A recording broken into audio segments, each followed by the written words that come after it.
A day in the life sang feeling vlogger ngilongga nga wala kwarta.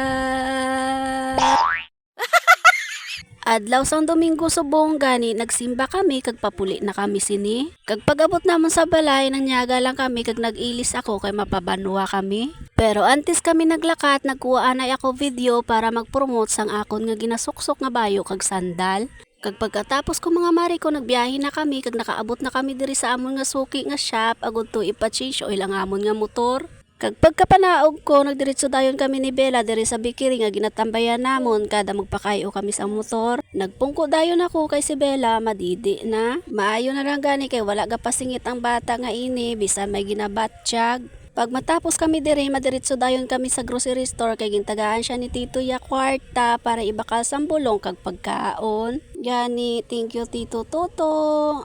Kag sa wakas mga mari ko tapos nagidman kami pa-change oil sang amon motor gani nagdiretso na kami diri sa supermarket. Nagkuha dayon ang akong partner sang basket agud tubutangan sang amon nga pinamaklan. Kag isabay ko na lang pamakal ang amon nga mga sabon nga kinahanglan sa balay. Kay hindi na gid kaya kung hulaton ko pa ang sunod nga Domingo antes mamakal sang amon nga mga habon wala na gid kami gamiton. Gani gid sabay ko na lang sa pamakal sang pagkaon ni Bella. Kag diri mga mari ko nagkuha lang ako sang duha ka barita nga habon panglaba. Wala na ako nagabakal sang powder diri sa grocery store mga mari ko kay si nanay nagatiyanggi man. Sunod na lang ako mang-grocery sang kumpleto kung dako na ang akon nga budget. Kag kung makuta na ang sweldo ko sa Facebook amo naguro nga makap pang-grocery ako sa kumpleto charis. Di subong antos lang anay kita sa hindi kumpleto nga pang-grocery kay hindi pa nakuta ang aton nga sweldo sa Facebook. Aba malay nyo, malay ko, di ba?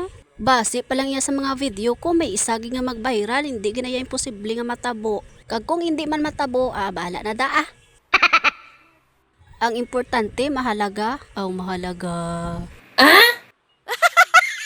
Anyways, mga mari ko nagkuha, manggali ako diri sang amon sabon sa pinggan. Kay naubos naman ang ginbakal ko nagligad sang nag-withdraw ako sa Popo. Kag pagkatapos ko kuha sang sabon namon sa pinggan, nagdiretso naman kami diri sa mga shampoo nga para gamiton sang akon nga partner kay ako may ara pa shampoo nga nabilin para lang galiini sa iya kay hindi kami pareho sang shampoo nga ginagamit mga mari ko.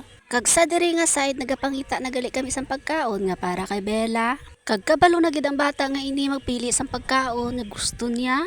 Ginapangitaan ko siya sang Dutch milk ka para sa iya mga mari ko pero ayawan ako kapangita. Kay gali out of stock sila. Gani Yakult na lang ang ikuha ko para sa iya. Kag fast forward mga mari ko pagkatapos namon mang grocery kag magbakal sang bulong ni Bella nagapit kami diri sa Kalan-an. Ini nga Kalan-an mga mari ko dugay na ina diri pero subong pa lang gid ako ya nakakadto. Kay sa tuod lang mga mari ko no hindi gid ako mahilig magkaon sa gwa or sa mga restaurant. Kag sa mga taga-balasan kag istansya balaan ko nga balaan yo gid ini kung diin ini nga pwesto. Kag antes kami magpuli tilawan anay namon ang batchoy sa ang Tulidos. Gani hasta na lang diri ang akon video. Thank you for watching. Ingat. God bless.